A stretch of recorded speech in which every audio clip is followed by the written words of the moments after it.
pastor. Yeah. Now we are ready to roll, ladies and gentlemen.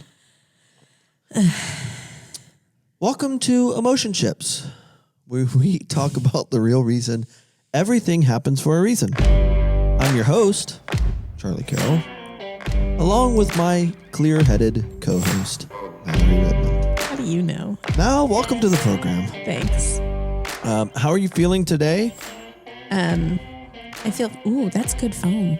Yes, on my chai over here. I didn't get that. A little plug for Table 33, your local American restaurant, farm to table.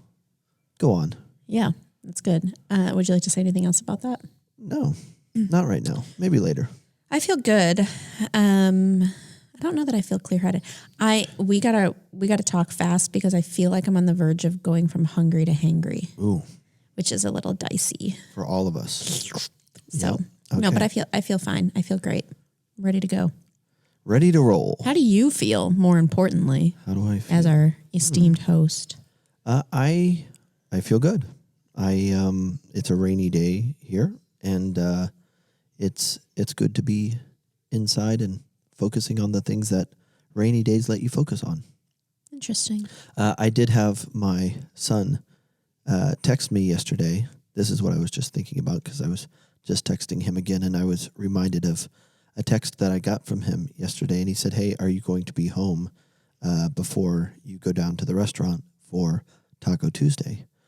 And I said, "No, I'm going to be downtown." And he said, "Well, I would like to talk to you, but I think it's better that we talk in person." Oh my gosh, I'm anxious. Don't you? I hate it when people say that. You know, I have to talk to you about something, but Yes. they don't then go Say into it. Yeah, it's actually. I've seen a little Can bit you of call me? yeah Ugh. things that you do not say. One of the things that you do not say is, "I need to talk to you, but we can do it later." It's literally that is the worst thing in the entire world. It freaks people out. The things that does to my nervous system is just plain unhealthy. For sure. But I think a lot of time, I don't know. Some people know what they're doing by saying that. Oh, for It's a little bit of a power play. No doubt about it. So you have to keep that in mind. Typically, people with a lot of trauma say stuff like that. It's a control mechanism. It's a power mechanism. Sure. Hey, I have something that I need to say to you, but you're going to have to wait till I'm ready. Oh, yes. It happens. Depending on who it is in my life that's saying that, I don't play that. Yes. We are having the conversation right now. I don't care if I have to leave where I am. Yes. We are having the conversation because it's not good for me. Correct. I have to do way too much work to squelch the anxiety. Don't say it, ladies and gentlemen. Just don't do it. Do not tell people you have something to talk about until you are ready to talk about it. Yes. And that's our program for today. Thank you for tuning in. Until next time. Okay, so your tongue. To his credit. Your son texts you. Your tongue. Your tongue texts you. Yes. To his credit, he did say, "It's not bad. Don't worry." Which is I don't know, but what is bad? I mean, what is bad? What's good? sounds like a podcast episode. We should do one on that sometime. I agree. So I said, "Well, would you like to FaceTime about it?" Good call. Yeah, thank you. And he said, "Sure." And so he said, "I wanted to know if I could have a drink of alcohol. I have a friend over or coming over." Now, again, my son is 16. And he said, "I would like to have a drink of alcohol with my friend." A drink of alcohol. Yeah. I'm sure that's not how he said it. I would hope No, not. he but did go not on. say that. We're being a little vague. We're being a little vague. He said, "I would like alcohol or I would like to try some with this friend because my friend never has." And here's the point of saying this, because I'm not going to reveal how we worked through this. Sure. The point of it was that he asked. It's a win. It's a big win. I think so. It's obviously, I know some of my loyal listeners will have very sharp opinions about this. But to me, we had a very good dialogue around the idea of alcohol. And I love that he felt safe enough to come and talk to me about it. Right. Well, at the end of the day, it doesn't really, I mean, you guys worked it out how you worked it out. That's not really anybody's business. But the fact that your 16-year-old kid would come to you and ask that, And I mean, it's not even that he told. It would be one thing if he said like, "This is a thing that's happening," but it sounds like he asked. He did. He asked me if I would be okay with it, which is pretty remarkable. I think so. 16-year-old Mallory was not doing that. Really? Are you kidding? What was 16-year-old Mallory doing? I don't know that I was drinking alcohol at 16 yet, but eventually, I mean, I would hide it. Sure. That's a really scary. I mean, that's a no-no. You don't drink underage. Yeah. Or, I mean, in some families, you don't drink at all. So, What's the age? It's 15 in Germany. Is that correct? is it really? Gelman, can you fact check us on that? 15 years old. How old do you have to be to drink in Germany? I'm pretty sure it's 15. Do you know Yes. that when I was probably 7, Yes. I was at my grandparents' house. Have I told this story before? No. Go. I was at my grandparents' house and I thought you were getting ready to tell me about a German man that you dated. I'd have to think through that. I don't think so. Okay. My mom was not on this trip to the East Coast to visit my grandparents. It was me and my dad and my brother, I think. And anyways, I was like 7. It was nighttime. I wanted orange juice. So I went and they were watching like Wheel of Fortune or whatever. Yeah. I went and got some orange juice and I was drinking it, and maybe like halfway through, 3/4 of the way through, I'm like, Dad, this orange juice tastes really weird. There was vodka in it. Oh. It was Grandpa's special orange juice. Oh. I didn't know. I think that's the last time my dad got to take us by himself to our grandparents' house. Sorry, Dad. Yeah, I think I slept pretty well that night. I bet you did. It was disgusting. 7-year-old Mallory did not like Sunny D, let alone a screwdriver. Ooh, Sunny D. Ooh. I always thought it tasted weird. Like the tang was weird to me. Oh, for sure. Yeah. I So feel anyways, I did tell my parents that I drank then. Yeah. Well, I mean, ultimately at the end of the day, similar to what we were discussing on the last episode, this idea of right and wrong quickly became the handles by which you control people. And if you lean into like a biblical narrative, and you don't even have to lean into a biblical narrative, but like rebellion is the idea of something has to be there to rebel against. Mm-hmm. And like, you don't find people, I think it was Will Rogers that said profanity was the attempt of a feeble mind to express itself forcefully. And like that is energy coming out when people get frustrated or they want to like distinguish a feeling because of something that happened and say, hey, this means a lot to me, or this is a big deal. They use profanity. Mm-hmm. And so often my experience in being with families a lot over the last 15 years and helping them work through sticky situations is that it's usually the thing that the rule that people are pushing back against. And sometimes they have absolutely no interest in what the actual item is. It's just that they're trying to explore or they want to push against a boundary. And that's why I was saying with the legal age in Germany for drinking, it's very interesting that looking at the statistics of like alcohol abuse, and often our young people here in the United States lean into drinking for no other reason than they're not supposed to. So in Germany, there are 3 drinking ages. Oh, here we go. 13. Okay. Minors are allowed to consume beer or wine with their parents or legal guardian. At 16, they're allowed to consume beer or wine without their parents or legal guardian. At 18, they're allowed to consume distilled alcohol. Fascinating. Super fascinating. I think there's so much to be said about, and we've been talking about this so much lately, about curiosity. Yeah. And what I love about what your son, how he came to is obviously he's curious, Sure. right? Like you drink on occasion and he sees this and he's around it. He works in the restaurant industry. Like, of course, kids are curious about like, what is this about and how do you feel and what does it taste like and blah, blah, blah. But I love that he came to you because then you can talk about like how to do it safely. Sure. And like how to be responsible with alcohol. And I remember in high school being legitimately scared because I would be around people like after a school dance or something that drank way too much and they were vomiting all over themselves, and like you don't know what to do with alcohol when you're 16 if you're trying to hide it and do it by yourself, and you can't really be a wise steward of it because you have no idea what you're doing. But of course you're going to be curious. Yeah. And so I love that he acknowledged his curiosity and then knew enough and felt safe enough with you to express like, I'm curious and I'm really like, this is a thing that I want to try. Yeah. I was very proud of him, and I need to tell him that. Well, he could listen to our podcast. I think he does. Oh, nice. I think we might have him on here. I would love that. As a guest sometime. It's a good idea.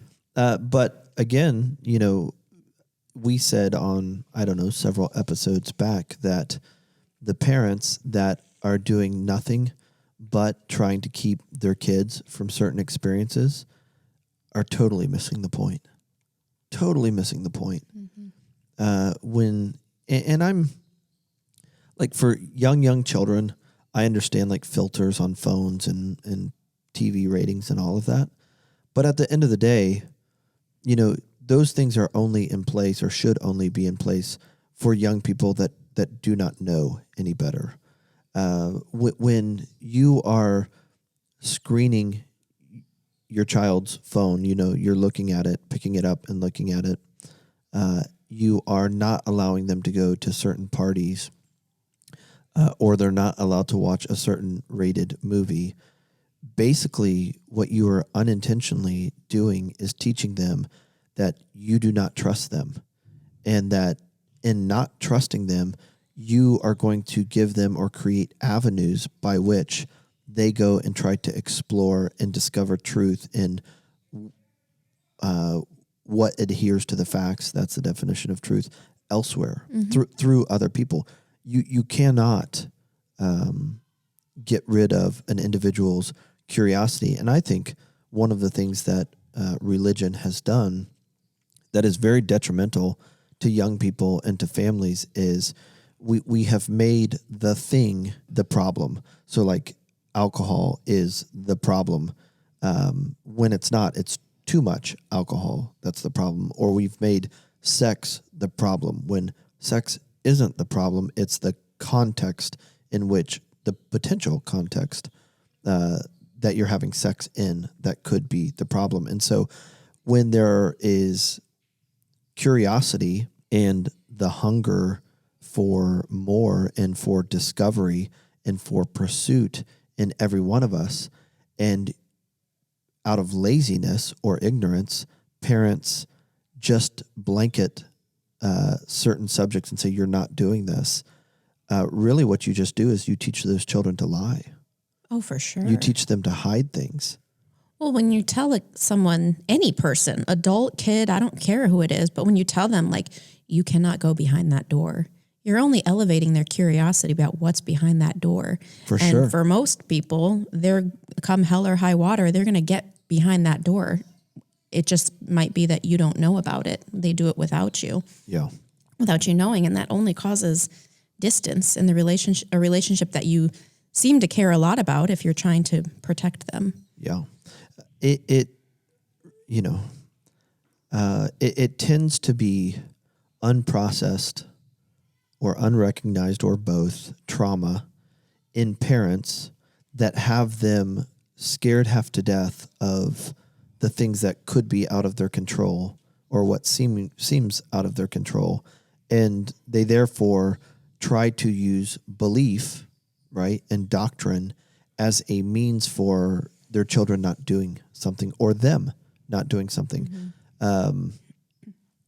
I had to say to a family member that was talking to one of my children here recently that they needed to stop, because they were saying that it was not, quote unquote, God's will for people to drink. And I just said, I asked them, this adult, what their purpose was in the statements that they were making. And they didn't really know. They were regurgitating something that supported their own belief system, that was supporting their own narrative based on how they view themselves. And when I pressed them on it a little bit, I basically had to say, like, you're misrepresenting God by telling my child that God was against drinking. Here recently I've taken some classes, some winemaking classes and different wine courses at the University of California, Davis, which has been fascinating to be a student again. I like being a student the older I am. Yeah. And just looking at like the winemaking process. And there is so much, like, wine is a world in and of itself, but in most cases, everything is there to make wine. Like, it's all God's ingredients. You can make wine basically with only the ingredients that God gives you. And so in that case, like, I mean, honestly, look at Jesus' first miracle in Mark 3. He was a winemaker. Yeah. I mean, Jesus literally made wine.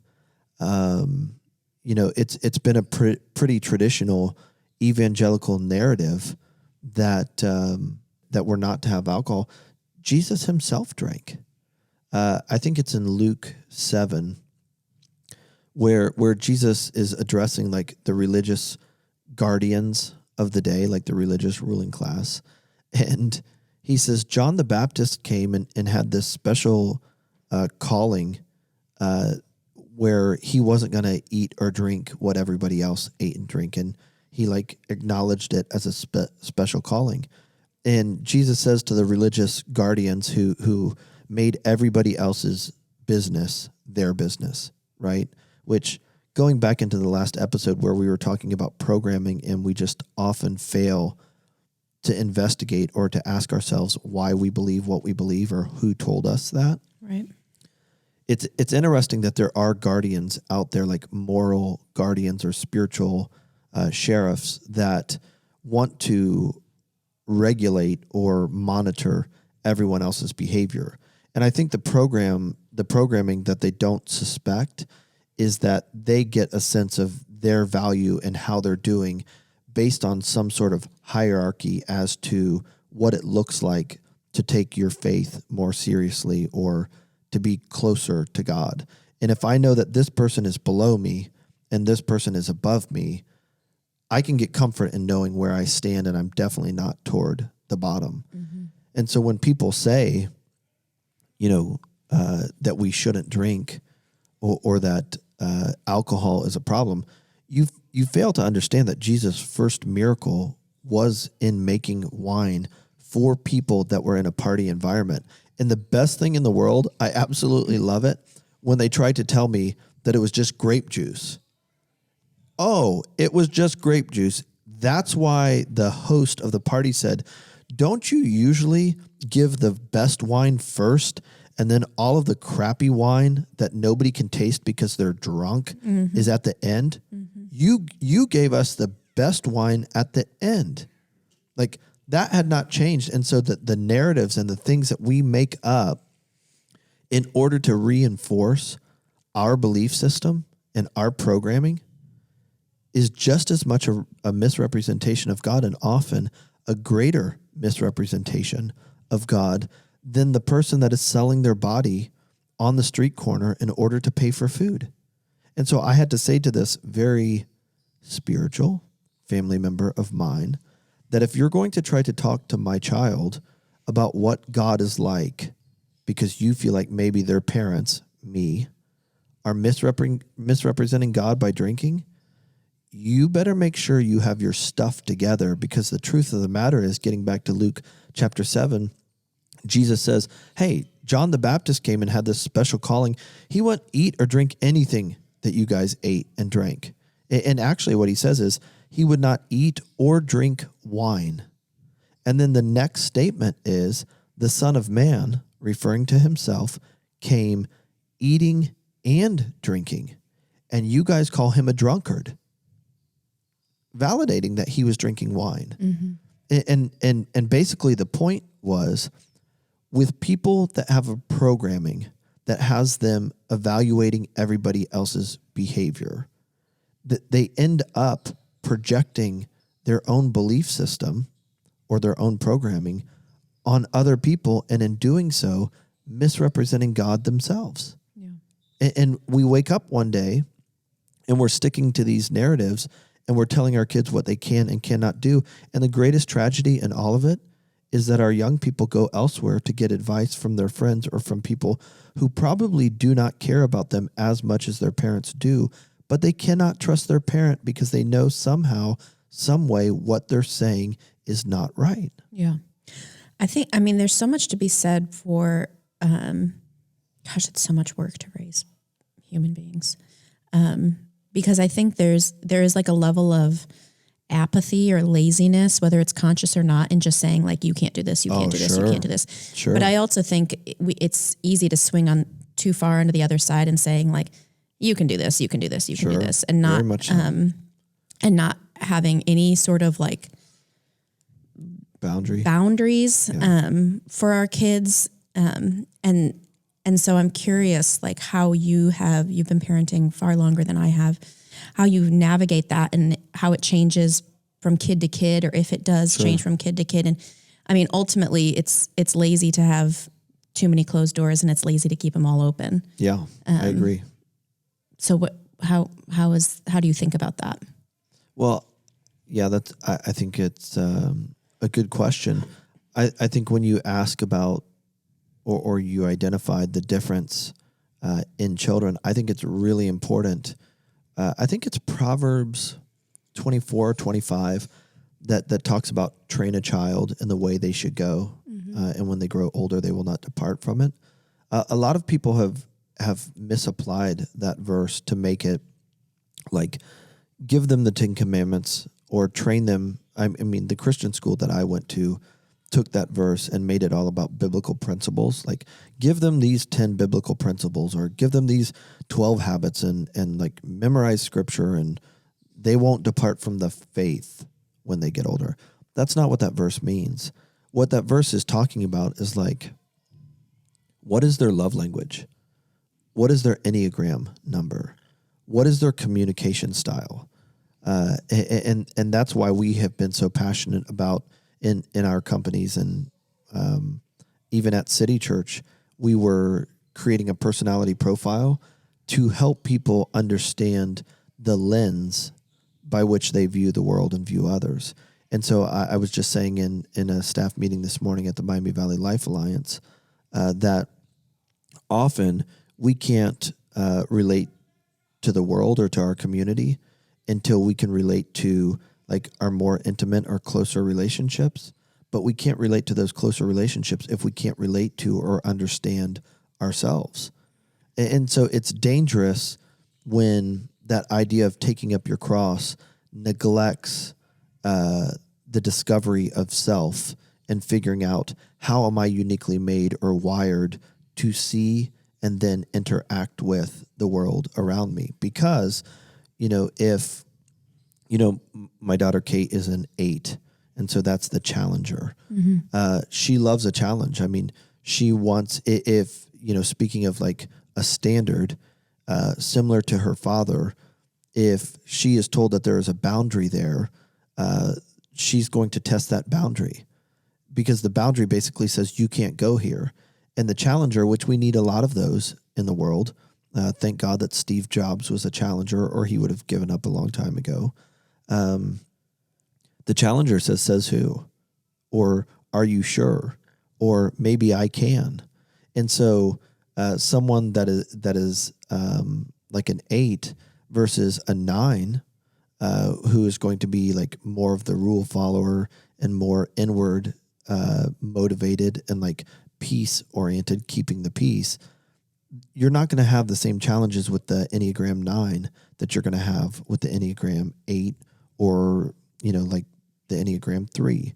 And so I think first and foremost, like understanding all of those things about your children, what makes them who they are, that is the context of Proverbs where it says train up a child in the way they should go, and when they're old, they won't depart from it. Basically, like help them discover who they are and how they plug in and interact with others in the world, and then they'll have their place and they'll stop trying to be someone else or live into another person's gifting. And so when it comes to something like the topic of alcohol or relationships, I think it's about being present. I think it's about helping them understand what their strengths are. And for every strength that you have, that strength equally presents a weakness or a vulnerability. It's no different than in business. If you have a lot of assets, you're going to have a lot of liabilities. And you can't have a lot of assets without a lot of liabilities. Now, you can have a lot of liabilities without a lot of assets because you're making poor decisions, but you just have to recognize what potential liabilities or problems, obstacles come with the gifts that you have. And so parenting with some intentionality and understanding and making sure that you know why you are saying what you're saying or why you're advocating what you're advocating for is very, very important. I think that just regurgitating information or not having a strong why behind your rules as a parent sets your kids up to not trust you. I think trust is a very important thing. And so, like I say to my kids, it's better to be honest than to be right. I don't want you trying to be right. I want you to try to be honest. One of the things that I know you have helped me with and you're a big advocate for is just like, you are a human being. You can feel your feelings and it's not a bad thing. Like, let's teach our children that they can feel their feelings and express all of their emotions, not just the quote unquote good emotions of like happiness or excitement. I actually think that's where, at least for me, as I continue on my early parenting journey, I think that's something that it's going to be about for me is because you mentioned alcohol or sex, and it's, I think, yes, it's context and it's the potential of like using these things in excess that can be really harmful. But I also would be curious as I'm talking to my curious child of like, what's the intention? Sure. Because I think oftentimes like people drink because they don't want to have to feel things. Sure. Or have sex because they don't want to have to feel things. Such a good point. Buy things because they don't want to have to feel things. And so I would like my children to understand, like, to be aware of what their intention is when like they are 16 and they feel like they really want to drink of alcohol. Sure. Or they're 18 and they are drinking in excess. It's like, well, there's a reason that you're drinking in excess. What is the feeling or what's Sure. the anxiety or what's happening? I think that's something that's really important to teach our children. Do you feel like you, from the times that you have gone through seasons, like let's take college and you had too much to drink, do you feel like you could pinpoint, would you have been able to pinpoint why you were drinking too much, or would you have just said it's a college thing? Oh, I would have no ability to have pinpointed it at that point in my life. No. Can you now, looking back on it? Yeah. And what would you say it was? Anxiety, being self-conscious, fear, wanting to fit in.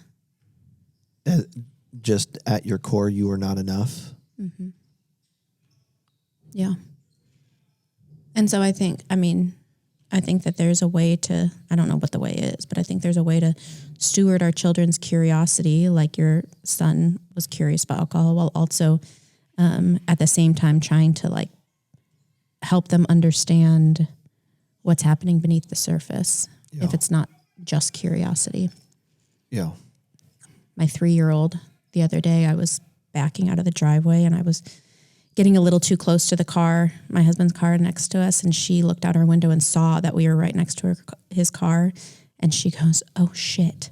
And I'm like, oh gosh, that's my 3-year-old saying, "Oh shit," just on her own.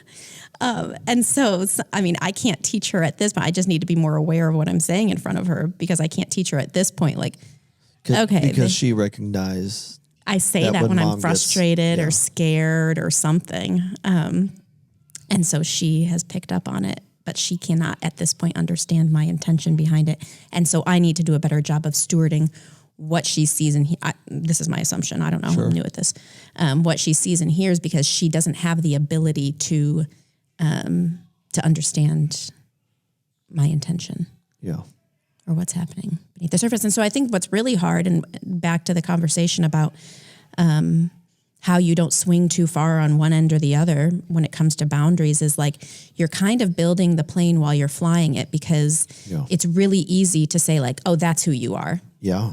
Your kid's 8. What do you mean you know that's who they are? And that's something that, I was always told that I was difficult. Sure. And so I think it's another lazy parenting style, in my opinion, to tell a kid who they are before they know who they are, or you know who they are, because they're developing and they're growing and they're changing. So maybe that's psychologically, maybe that's not true. Maybe they just are who they are, and I didn't want to be called difficult. But I feel like even with my own children, there are ways that I'm like, I still don't know who you are. Like, you're only 1.5. I'm still figuring you out. And so I'm trying really hard not to tell you who you are before you can show me who you are. Well, a couple things there. Number one, you're how old, and you're still figuring yourself out. For sure. And then number two, knowing you as well as I do, you're still growing and becoming a better version of who you are.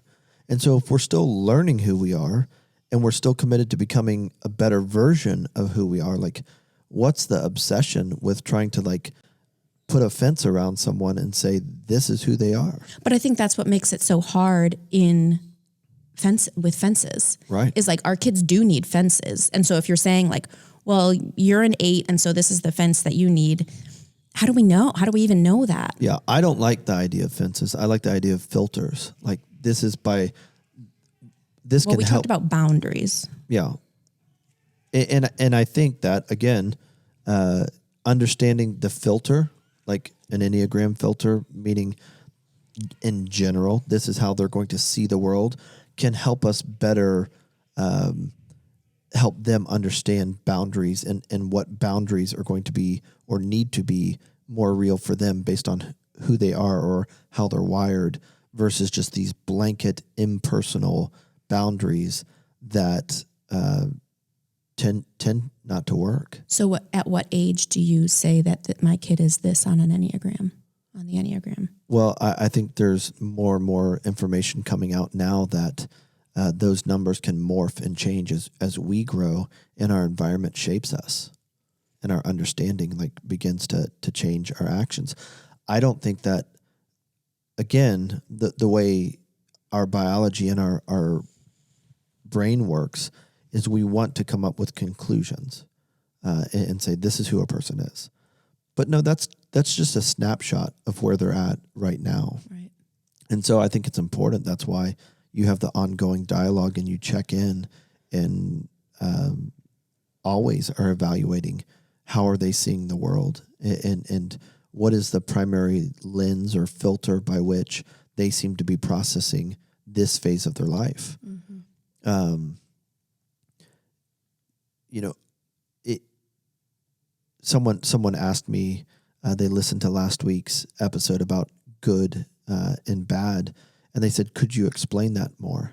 And I said to them that the best analogy I have for them is I was so determined to do what I was supposed to do because I found my value in finding what the clear direction was and doing it as my sense of like value and significance, that on the soccer field, I got bogged down in pressure situations or when I was around better players or on a better team because I was so obsessed with right and wrong, what I should do in the moment. For sure. I can remember we were down in Bradenton, Florida at the IMG Academy, and our team, which is full of like 19-year-olds, 18 and 19-year-olds, were scrimmaging the men's. This was right before the World Cup, and we're scrimmaging the full Nigerian national team. And these guys are like, grown men that were better than us on every single level. And it was cool people. Landon Donovan was on the team and DeMarcus Beasley and a couple of others that would go on to be like big names in soccer. And I can remember maybe one of the most embarrassing times of my life when our coach, who was well known in the U.S. Soccer Federation, started screaming in the scrimmage. And now this is a World Cup team that we're scrimmaging. Stops everybody and brings everybody in and basically says to me, I'm so anxious right now. I'm not breathing. Yeah. This is what you do not do, everyone. Charlie, you are trying to do everything so right. You are turning one mistake into two and two into three. Quit thinking and start playing. And like, this is what we're talking about when the idea of good and bad or right and wrong can become detrimental to the person that God has created to live a full and rewarding life. Yeah. And that's why we have to be careful when we automatically tune out any message about loving yourself or respecting yourself enough to make decisions that seem to be in your best interest or what's right for you. I said a couple of weeks ago, like, too often when there is something of value, a community or bureaucracy forms around that to scale that thing of value and worth to create classes and who should be closer to it and who is further away from it, and how the people that are further away from it can get closer to it based on doing something or buying something. Well, I believe one of the major reasons Jesus took God out of the temple and put it inside of us, God inside of us, is so that cannot happen. And so you have a lot of people, I think, that mean really, really well, but when it comes to the idea of good and bad or right and wrong and boundaries, we have confused things and made the object not doing wrong or not doing bad versus playing and enjoying the game. And so when this coach stops me and my team and the full Nigerian World Cup team, he pulls us all in and he says, Charlie, you have got to stop thinking and start playing. The object of what's happening right here, because I was playing up front and it was my objective to score, he could recognize that I was no longer playing soccer. I was just trying not to make a mistake. Right. And so does good and bad exist? Yes. Well, as we said, it has more to do with like what you're doing socially and how you're contributing to the community around you. It is not meant to be a measuring system by which you evaluate someone's proximity to God. Right and wrong has more to do with what is happening with your interaction with others, not whether or not you are right or wrong with God. And so the reason I mention that is in something as simple as the idea of consuming alcohol, it has accidentally become something that indicates whether or not you are right or wrong with God, versus is this something that is being consumed in the appropriate context to the appropriate extent. Right. Isn't it interesting how we talk often about the people that Jesus surrounded himself with, and then it's like when we put that in our current context, it's like people, amazing. It's like that's not true. It's amazing. It wasn't real. The people that give me the hardest time are the cleanest people in the world. By clean, do you mean boring? I mean that too. But they are people that have not made mistakes. They have lived a very safe life. And if they were dropped into the Jesus narrative, they would be the oddball. Mm-hmm. I mean, the passage there in Luke 7, he says, the Son of Man came eating and drinking, and you guys call him a drunkard.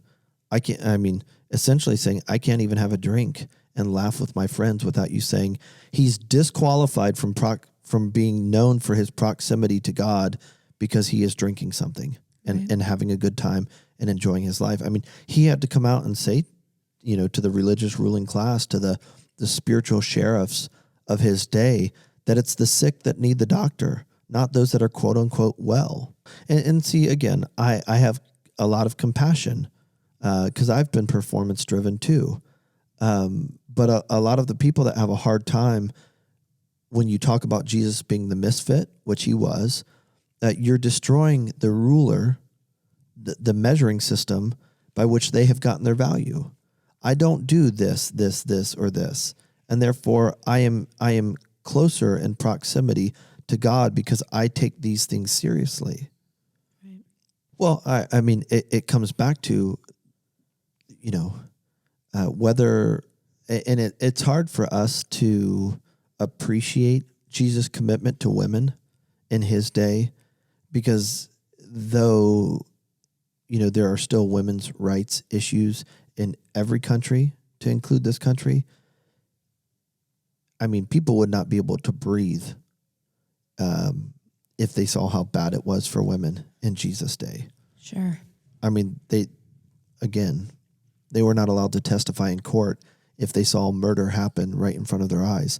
Their testimony did not count because they were unworthy to be considered as something of value whose word was reliable. And so just even the fact that Jesus spoke, that he claimed to be from God, and then that he would go and speak with a woman, I mean, he would have been written off. And today, I mean, it's the equivalent of him in this day and age having been an extreme drug user or whatever, a porn actor or artist. I mean, you think of the most socially unacceptable things of our day. When Jesus is interacting with women, it was not acceptable, let alone claiming to be from God and, saying the things that he said, or even making wine. Those were things that the religious ruling class were just there's no way he's from God. I mean, the guy's rumored to be a bastard. So how do you toe the line between being okay with being a misfit versus just and you've spoken to this a little bit, just being completely rebellious? Well, I mean, I think the difference between being a misfit and being rebellious is what it is that you're pushing against. I think about when I used to run track, you get in those blocks, and that was that is where you won or lost the race, is when in pushing off against that. Mm-hmm. That either got you out ahead or it put you behind based on how you pushed off. And I think being a misfit, is different than being rebellious based on what you're pushing against. And so if you take Steve Jobs as an example, he refused to believe that, we'll take the iPhone, that you could not create something that only had 3 buttons on it. I think they call it the fourth transformation, or I don't think transformation is the right word, but it's basically there was a new dimension created to phones when you now essentially can have unlimited buttons on a phone, because it became something that was not hardware as much as it was software. I remember when the movie Steve Jobs ends, it ends with him walking with his daughter, and he says, "I'm going to put 1,000 songs in your pocket." Well, you were raised in the same, day that I was raised, where the amount of songs you could have in your pocket at best were determined by that CD or that mini CD or that tape, and that tended to be less than 20. Mm-hmm. So when he says, "I'm going to put 1,000 songs in your pocket," today there's an infinite amount of songs that are put in our pocket through our phone. Yeah. But he was rebellious against the status quo. And so he was considered to be a rebel and a misfit, a square peg trying to get in a round hole. But he was doing it for something that he believed in that would add value to people's life, not take away value. I think we can be rebels just often I think when we wake up and find ourselves being a rebel and pushing against boundaries, it's because the people that set precedents for the idea of boundaries or actually made boundaries in our life were hypocrites or lazy, and they just put them there for the sake of putting them there, which in defiance to the lack of thoughtfulness, people push against them. Mm-hmm. I mean, there's a fighter in all of us, because being a redeemer is you have to be a fighter, right? To fight for something that was lost, or to fight for something that most people have given up on. There's an aspect of God's character that has fight and grit to it, where you don't give up. I think sometimes that natural, those characteristics that have been put in us are activated even when we're unhealthy, when people put boundaries in our way that don't make sense. No different than I said, with young people drinking alcohol for no other reason than they're not supposed to. Right. And there's a part of ignorance in youth that sometimes you just want to do what you are told you cannot do, to test the boundary and to see whoever told you that, if they're right or wrong. What do you do if you feel like it's interesting how you say there's a fighter in all of us. What if like your fight has like fallen asleep? How do you reactivate that? Or is it always activated? It's just not always towards the healthiest. It's not always the healthiest fight. Well, I mean, my opinion about that would be that there are probably varying reasons as to why the fighter in all of us has fallen asleep. Some of us were crushed or stepped on at a very young age and taught that what is acceptable or appropriate is to not fight back, is to lay down and to surrender. I mean, you think of, I've been watching Yellowstone on Apple, and, they break horses and people actually in that. And like I grew up riding horses. I mean, to take a wild horse and to break it is to get it to listen to you and to know that you're the boss. And I think parents and grandparents and coaches and teachers accidentally break people all the time, especially those that are eager to learn. So what do you do if you've been broken? I mean, because I think a lot of people, probably the majority, have, and they want to get their fight back. Yeah, I think that you have to start off by figuring out your programming and who told you no and who told you you can't, and why you have stayed under that. I think to question all of our assumptions is very healthy. I think to get around people that have fight in them and to follow your bliss is important. Yeah. I mean, people give me a hard time here recently about putting out messages that sound selfish in nature. But as I've already said, we're all selfish in nature. We all pursue self-interest in nature. And to know that can also give people permission, to ask themselves, what does bliss or passion look like for me? And why would I believe any doctrine or theology that says I can't pursue what I believe to be exciting or important to me? Mm-hmm. Again, if the object of life is to be good and not make mistakes, it's not going to end well. If the objective is to live a full life and to understand that even the difficult things are there to teach you something and to make you stronger, and to keep moving forward and following what you're passionate about or what makes you feel alive, then I think life can get pretty exciting. What are some ways that you catch yourself? Because I imagine probably not as frequently as in the past, but you still, like you were describing on the soccer field, like get so focused on doing it right or Sure. being good or scoring the goal that you check out of like the actual game. Yeah. How do you catch yourself, or what are some ways that people might catch themselves? Well, I think joy is a big one. Like, where's your sense of joy? Again, any theology that would tell you cannot love your life I would question it. That you can't be in love with your life. Again, if some of the metaphors for Jesus describing, like John chapter 10, verse 10, that I came to give you life and give it to you more abundantly, is light and salt. Those are contrast things.